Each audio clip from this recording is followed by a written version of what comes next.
Hey you guys, welcome back to my channel Books with Abhi and Abarna. So இன்னைக்கு நம்ம என்ன பார்க்க போறோம் அப்படினா டிஸ்ட்ராக்ஷன் இல்லாம எப்படி ரீட் பண்றது அப்படினு பார்க்க போறோம். ஸோ லாஸ்ட் வீடியோ பார்த்துருந்தோம் அப்படின்னா அதில் சில கமெண்ட்ஸ்லாம் நான் படித்து பார்த்துருந்தேன். ஸோ அந்த கமெண்ட்டில் இந்த பாயிண்ட் வந்துட்டு ஒருத்தவங்க மென்ஷன் பண்ணியிருந்தாங்க. ஸோ அதனால தான் இந்த வீடியோ எடுக்கலான்ட்டு இன்னைக்கு பிளான் பண்ணியிருக்கேன்.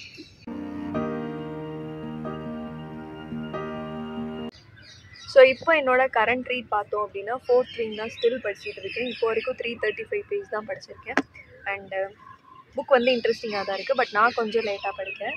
ஏன் அப்படின்னா ரீசெண்ட் டைம்ஸில் நான் வந்துட்டு 5 டேஸும் ஆஃபீஸ் போயிட்டுருக்கேன். அண்ட் வந்து எனக்கு என்ன டைம் கிடைக்குதோ அந்த டைமில் ரீட் பண்ணவும் செய்கிறேன். பட் ஸ்டில் அந்த ஏர்லி மார்னிங் ரீட் பண்ணுறது ரொம்ப கம்மியாயிடுச்சு. ஸோ அது ஒன் ஆஃப் த ரீசன்ஸ் ஸ்லோவாக ரீட் பண்ணுறதுக்கு. And at the same time நான் வந்துட்டு ரீட் பண்ணுறப்போயும் என்னை சுற்றியும் நிறையா டிஸ்ட்ராக்ஷன்ஸ் இருக்கும். ஸோ அதெல்லாம் சில டைம் வந்துட்டு டிஸ்ட்ராக்ஷன் இல்லை வேறு டயர்டாக இருக்குது இல்லை ஏதாவது ஒரு விஷயத்தினால புக்கை க்ளோஸ் பண்ணி வச்சுருக்கேன். பட் மேஜர் ரீசன்ஸ் வந்துட்டு நமக்கு ரீட் பண்ணோம் அப்படின்ட்டு மைண்ட் இருந்தாலும் சுற்றி நம்மளோட சரௌண்டிங்ஸ் செட் ஆகலை அப்படின்னா கண்டிப்பாக ரீட் பண்ண முடியாது. ஸோ ஃபர்ஸ்ட் திங் பார்த்தோம் அப்படின்னா என்கிட்ட எனக்கு தெரிஞ்ச ஒரு ஃபியூ பாயிண்ட்ஸ் இருக்குது, அதெல்லாம் நான் ஷேர் பண்ணுறேன். ஸோ ஃபர்ஸ்ட் திங் பார்த்தோம் அப்படின்னா நம்ம இருக்கிற சரௌண்டிங்ஸ் வந்துட்டு முதல்ல பீஸ்ஃபுல்லாக இருக்கணும். எப்படி சொல்கிறதுனா, நீங்கள் இப்போ வீட்டில் இருக்கீங்க அப்படின்னா உங்களுக்கு இதர் உங்களுக்கு பால்கனி இருந்துச்சுன்னா அங்கே உங்களுக்கு பீஸ்ஃபுல்லாக இருக்கும், இல்லை உங்களுக்கு மொட்டை மாடி இருந்துச்சுன்னா அங்கே பீஸ்ஃபுல்லாக இருக்கும், இல்லை உங்கள் ரூம்லேயே ஒரு ஸ்பேஸ் ஒரு கார்னர் அங்கே பீஸ்ஃபுல்லாக இருக்கும், இல்லை இந்த மாதிரி எங்கேயாவது வெளியில் வந்துருந்தீங்க அப்படின்னா அங்கே உங்களால் பீஸ்ஃபுல்லாக ரீட் பண்ண முடியுது அப்படின்னா அந்த மாதிரி ப்ளேஸை சூஸ் பண்ணிக்கோங்க.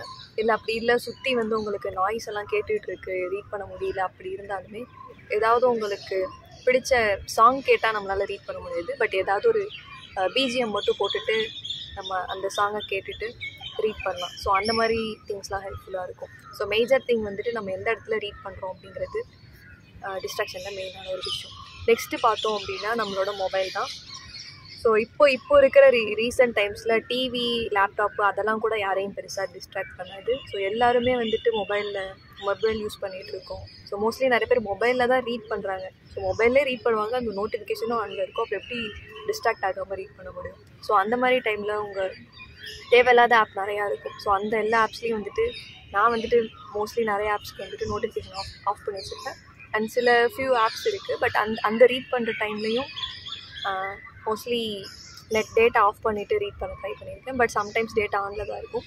ஸோ அந்த டைமில் மெசேஜ் வந்த உடனே போய் பார்க்காம நம்ம இந்த டைம் வந்து ஸ்பெசிஃபிக்காக ரீட் பண்ணுறதுக்காக வச்சுருக்கோம். ஸோ அந்த டைமில் ரீட் பண்ணுவோம். நோட்டிஃபிகேஷன் வந்தோடனே போய் நம்ம மொபைல்லாம் பார்க்காம இருக்கணும். அண்டு இன்னொன்று பார்த்தோன்னா முடிஞ்சால் நம்ம கிட்ட கை எட்டுற அளவுக்கு மொபைல் இல்லாமல் கொஞ்சம் எங்கேயாவது தள்ளி வச்சுட்டு ரீட் பண்ணுறது இன்னும் மொபைல் வந்துட்டு நோட்டிஃபிகேஷன் ஆஃப் பண்ணுறது இல்லை சைலண்ட்டில் போடுறது இல்லை டேட்டா ஆஃப் பண்ணுறது இதெல்லாம் ஒரு சைடு இருந்தாலும் உங்களுக்கு வந்துட்டு நீங்கள் எந்த ஆப்ஸ் வந்துட்டு மேஜராக யூஸ் பண்ணுறீங்கன்னு தெரியும். ஸோ அந்த ஆப்ஸ்க்கெல்லாம் டைம் லிமிட் செட் பண்ணலாம். ஃபார் எக்ஸாம்பிள் நான் வந்துட்டு இன்ஸ்டாகிராமில் அதிகமாக டைம் யூஸ் பண்ணியிருக்கேன், அது எனக்கே தெரியும்.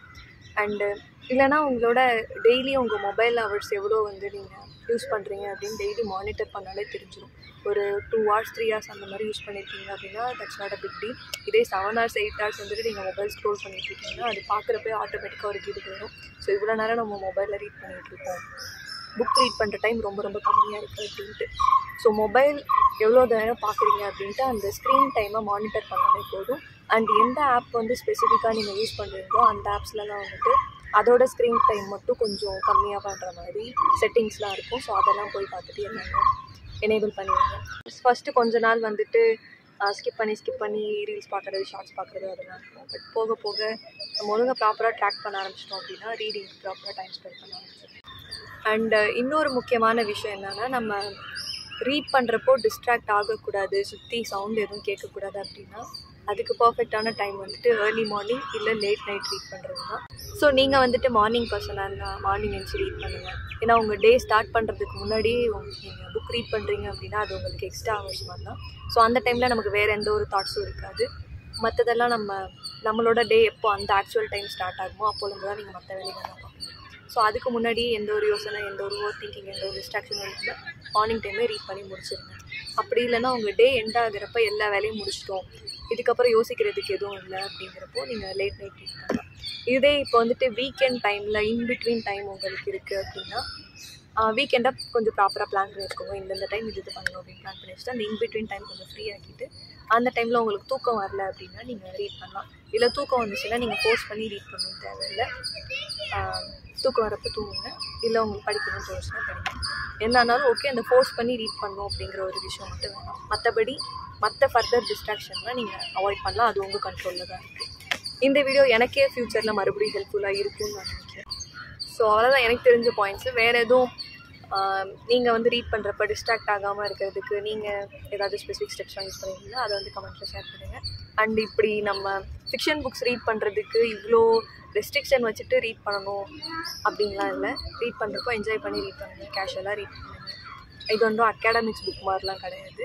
பட் நம்ம ரொம்ப நிறைய டிஸ்ட்ராக்ட் ஆகுறோம் அப்படின்னா அந்த டைமில் நம்மளால் சில விஷயத்தை அவாய்ட் பண்ண முடியும்.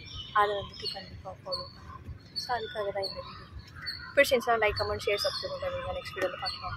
By bye. நம்ம ரீட் பண்ணுற சரௌண்டிங்ஸ் வந்துட்டு கொஞ்சம் நமக்கு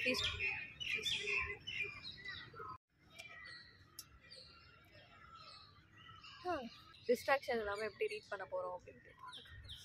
இல்லை ஈவினிங் லேட் நைட் பர்சன் தான் ஐயோ வளர்றேனே, இந்த மாதிரி நம்ம ஒரு டைம் செட் பண்ணிக்கலாம். அண்டு யூடியூப்லேயும் டைம்